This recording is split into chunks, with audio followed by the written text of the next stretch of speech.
Hi friends అందరికీ. మేము first చిన్నప్పటి నుంచి నేను ఇక్కడే పుట్టానండి. మళ్ళీ ఇదే ఇల్లు అత్తగారి ఇల్లు అయింది. మీకు మా ఇల్లు గురించి స్టోరీ చెప్పాలి. ఈ ఇంట్లో అయితే 48 మంది పుట్టారండి. ఒక్కసారి మా ఇంట్లో చూపిస్తారండి. 25 సంవత్సరాల కింద పిడుగు పడదు ఇదే ఇంట్లో. అన్ని రోజుల నుంచి కూడా మేము ఇల్లునే ఉంటాను. ఇప్పుడు ఈ ఇల్లు కట్టి కరెక్ట్గా 80 సంవత్సరాలు 80 సంవత్సరాల 2 నెలలు అయింది. ఒకసారి చూపిస్తారండి ఇంట్లోకి. ఇది మా ఇల్లు. మీ కొత్త ఇంట్లో పోతలకి ఇది పాత ఇల్లు.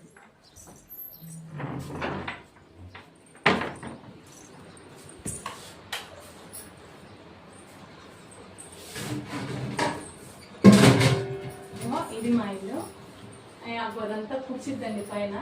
మా మంచాలు అప్పుడు ఇక్కడే ఉండేది కదా, అక్కడ కురిసినప్పుడు 7 చినుకు పడి ఆ 2 మంచాల మీద కూడా పడేది.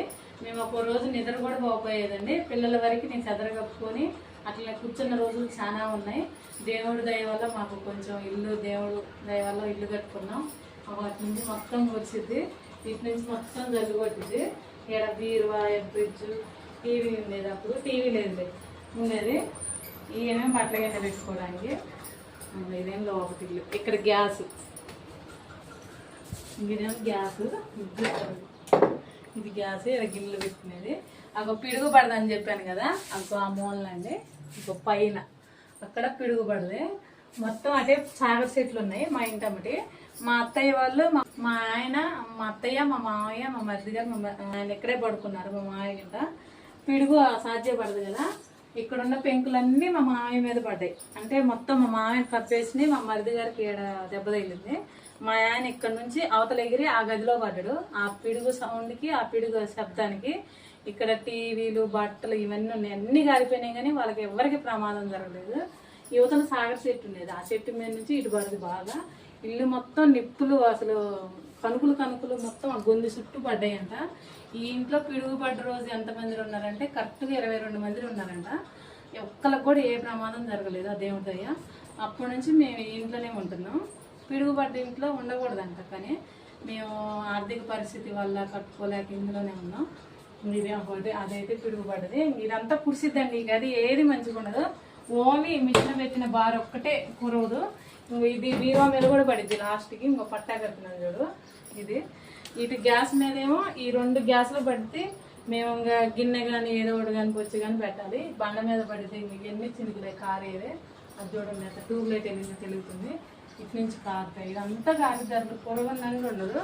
ఈ బార్ ఒక్కటే కురవదు. ఇది నేను చిన్నప్పటి నుంచి పుట్టి పెరిగిన ఊరు. మా తల్లిగారు అయితే మదనపాలెం కదా, అమ్మమ్మ గారి ఊరు. మేనమామ కొడుకునే ఇచ్చారు, మేనమామ కొడుకే ఇచ్చారు నన్ను అయితే. ఇదండి ఇన్ని రోజులు నాకు పెళ్ళై 13 సంవత్సరాలు. నేను చదువుకుంది కూడా ఇక్కడేనండి, 5 ఇయర్స్. కానీ ఎన్ని కష్టాలు ఎన్ని అనుభవించినో వరద అయ్యి. ఇంకా ఆ గదిని చూపిస్తారండి. ఇంకా ఆ గది అయితే ఘోరం, మొత్తం కురిసిద్ది. ఇది ఇది ఇది అది చూడండి, మొత్తం అంతవరకు అది చూడండి, మొత్తం కూలింది కూడా. అదైతే ఒకరోజు ఇక్కడ గ్యాస్ పెట్టేదండి మేము. ఇక్కడ ఉన్న కాడ గ్యాస్ పెట్టేది. ఈ గిన్నెలు ఎడ పెడితే మొత్తం కూలి ఆ గిన్నెల మీద పడది. ఆ ఎగిరొచ్చి గ్యాస్ మీద కూడా పడది. టీ పెట్టినాం అప్పుడే, అంటే టీ పెట్టి బయటకు వెళ్ళాం. ఫుల్ వర్షం ఆ రోజు. ఆ టీ గిన్నెలో పడి మొత్తం కింద పడిపోయింది. తీసి అందుకే అందులో పెట్టాము. చూడండి ఇదంతా కురిసిద్ది. ఈ గది అయితే వరదే, దర్వాజా ఎత్తుతాయి నీళ్ళు అయితే. ఇదండి మా పరిస్థితి ఇది. కానీ ఇందులో ఉంచి దేవుడు అయితే మమ్మల్ని బయట వేసిండు. ఇంకో గది ఉంచుతారండి. ఇంకా వానకి తలుపులు చూడండి ఎలా అయిందిగా. వానకి ఇక్కడ ఏం లేక తలుపులు మొత్తం ఆగవాగమైంది. ఇదేమో మా మరిది గారు వాళ్ళు ఉండేది ఇందులో. అంటే 3 ఫ్యామిలీస్ ఉన్నాం. ఉన్నది చిన్న ఇల్లు కానీ 3 ఫ్యామిలీస్ ఉన్నాం. అప్పట్లో కూడా ఎప్పుడు పెట్టినా 20 మంది అట్లా ఉండేదంట. మా తాతయ్య వాళ్ళు 3 అన్నదమ్ములు, 3 ఆడోళ్ళు. ఒక నాయనమ్మ 9 మంది, ఒక నాయనమ్మ 4, మా నాయనమ్మ 4, వాళ్ళ పిల్లలు అందరు కలిసి 20 మంది ఉండేది. వెనకటి ఈ స్వార్థాలు లేవు కదా, నువ్వు తినాలి నేను తినాలి, అది పోతుంది ఇది పోతుందని మా జేజమ్మ అందరు కొండి పెట్టేదంట ఈ ఇంట్లోనే.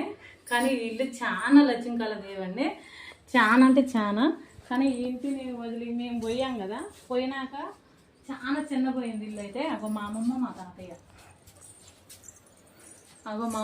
తాతయ్య, ఈ మా నాయనమ్మ. ఇప్పుడు మళ్ళీ మా నాయనమ్మ, మా తాత వాళ్ళ చెల్లె మళ్ళీ మా నాయనమ్మ. ఇట్లా కొండ మార్పులు చేసుకోరు, అంతా బీరకాయ పీస్ లాగా మా కుటుంబం మొత్తం అదే. కానీ ఈ ఇల్లుకి చాలా చరిత్ర ఉంది. ఈ ఊరు పుట్టినప్పుడు ఈ ఇల్లు పుట్టింది. కానీ ఇన్ని సంవత్సరాలు ఇందులో ఉన్నాం కదా. పోయేటప్పుడు నేనైతే వేడ్చుకుంటూ వెళ్ళానండి పాతింటికి వెళ్ళేటప్పుడు. ఇంత అనుభవం ఉన్న ఇల్లు అని. కానీ ఇల్లు ఒక్కటే కురిసిద్దని ఒక్కటే బాధ, అంతేం లేదు. చూడండి ఇది మా ఇల్లు అయితే ఎలా ఉంది ఏంది కామెంట్ చేయండి. ఈ ఇంట్లో నుంచి ఆ ఇంట్లో వెళ్ళిపోయాం కదా, ఇది ఇల్లు అయితే. కానీ చాలా మెమరీస్ ఉన్నాయండి ఈ ఇంట్లో. ఈ ఇల్లుని పడగొట్టాలన్నా పడగొట్టలేము, కానీ పిడుగు పడ్డ ఇల్లు ఉండకూడదంట అందరు చెప్తున్నారు. అందుకనే మేము ఇంకా ఇల్లు ప్లాస్టింగ్ చేసినా చేయకపోయినా అందరూ ఏందక్క చేయకపోయారు అంటున్నారు. ఫైనాన్షియల్ ప్రాబ్లం వల్ల ఆ ప్లాస్టింగ్ చేయలేము. ఈ గాలిదుమ్ములకి ఇప్పుడు ఇళ్ళనే ఉంటే మటుకి చాలా ఆగమయ్యామండి. 5 పిల్లలు, కుటుంబం మొత్తం 15 మంది 11 మందిని. ఇంతమంది ఈ ఇంట్లో ఉండాలంటే మొత్తం వర్షమే కదా, ఉండలేమండి. అత్తయ్యలు ఉండదు, అది మొత్తం తడిసిద్ది కదా, అల్ల మంచం కూడా వేయేది కాదు. ఏడేస్తే మొత్తం జల్లు కొట్టేది, పట్టాలు కట్టుకొని ఉండేది. ఆ ఇంట్లో కూడా అంతే, రేకులు పగిలినాయండి, అల్ల కూడా కురుస్తుంది, ఇది కూడా మొత్తం కురిసేదే. ఇన్ని ఇబ్బందులతోనే ఇలా జీవితం గడిపేసినాం. కానీ ఎంత ఫస్ట్ మనం సుఖాన్ని పొందకూడదండి, కష్టాన్ని పొందిన వాళ్ళు సుఖం అనుభవిస్తారంటారు కదా.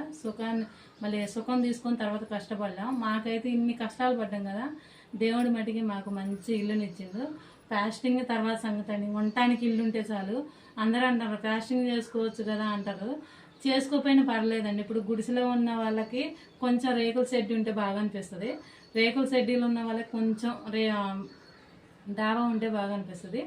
మేము ఉన్న పరిస్థితి లేదా, మాకు డాబా ఉంది. తర్వాతకి ఉన్న రిచ్గా ఉన్న అంటే కొంచెం సంపాదించుకున్న తర్వాత ప్లాస్టింగ్ అని బండలని అవని ఇవని వేయించుకుంటాం.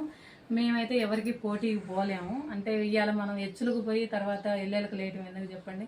అంటే ఇప్పుడు అప్పులు తెచ్చి వడ్డీలు పెంచుకునే బదులు ఉన్న దాంట్లోనే ఉంటే తృప్తిగా అదే సరిపోద్ది కదా. అందుకే మధ్యతరగతి జీవితాలు ఎప్పటికైనా ఆశపడవద్దు. అంటే గొప్పగా బతకలేము, బతకకుండా ఉండలేము. ఉన్న ఇల్లు అయితే మాకు చాలు. నాకు చిన్నప్పటి నుంచి ఇచ్చిన అనుభూతి ఇది. సెలవులు వచ్చినాయి అంటే మా అమ్మమ్మ వాళ్ళ ఇంట్లోనే ఉండేదండి, అక్కడ ఉండిపోయేది అమ్మ వాళ్ళ ఇంటికాడ, ఇక్కడే ఉండేది. ఒక్క 2-3 రోజులు సెలవులు ఇచ్చినా కానీ ఈడికే వచ్చేది. మా తాతయ్య వచ్చి నడుచుకుంటూ వచ్చి తీసుకొని వచ్చేది మళ్ళీ నడుచుకుంటా. కానీ ఆ తాతయ్య నేనంటే చాలా ఇష్టం ఆ తాతయ్యకి. కానీ ఇప్పుడు 5 సంవత్సరాలు తాతయ్య చనిపోయి కూడా, మిస్సు తాతయ్య. అమ్మమ్మ కూడా 6 సంవత్సరాలు చనిపోయి. ఇది ఇల్లు వరకు మా తాతయ్య మా జేజమ్మ జ్ఞాపకార్థం ఇల్లు ఇది. ఓకేనా ఫ్రెండ్స్, వెనకటి ఇల్లులు ఇవి దొరకవు అసలు నాకు తెలిసి. పెంకుటిల్లు ఇప్పటికి కూడా అండి, అంత పిడుగు పడకపోతే ఇల్లు అయితే నిమ్మరవన్న ఇల్లు. పిడుగు పడటం వల్ల ఇల్లు మొత్తం కదిలి కురుతుంది, అంతేగాని కురవదు లేకుంటే.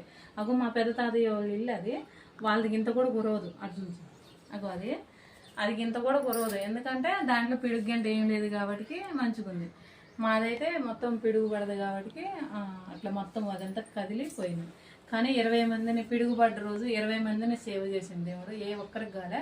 కానీ నష్టం అనేది ఒక ఎద్దు మీద పోయిందండి, కరెంటు దాని మీద పడి ఎద్దు ఒకటి చనిపోయింది. ఎవరికి ప్రాణ నష్టం జరగలేదు, ఎద్దుకు ఒక్కటే పాపం అలా అయింది. అది మా ఇల్లు స్టోరీ అయితే ఇది. ఓకేనా ఫ్రెండ్స్, బాయ్ మరి.